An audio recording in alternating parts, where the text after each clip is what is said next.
না দেয়। তো আমি এর পরের যে মিটিংটা হবে 3 মাসে বা 4 মাসে, আমি আমার ছোট্ট আমার গোপালের বাড়িতে, আপনারা অনেকেই জানেন কালীবাড়ি মন্দিরে তো আমার পূজা করার ক্ষমতা নেই। তো আমার বাড়িতে আমার সভাপতি মহোদয় গিয়েছে, আমার উঠানটুক দেখেছে। আমি ছোট্ট একটা গীতার ক্লাস করতে চাই, আপনারা সকলেই চরণ তুলে দিবেন।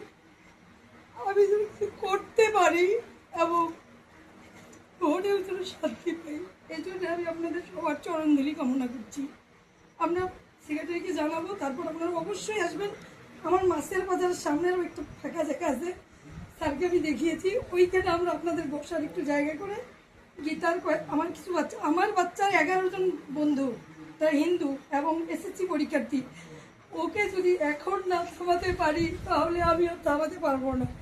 এটা আমার মনে হয়েছে যে ওকে এখনই জড়াতে হবে। ওরা 21 জন বাচ্চা আছে, 21 জন বাচ্চা এবং যাওয়া মেয়ে আছে, আমি জুটিয়ে নিব। আমার এই যে আমার অনেক প্রিয়জন আছে, তাদের বাচ্চারাও, আমি চাই আমার সবার বাচ্চারা ভালো থাকুক।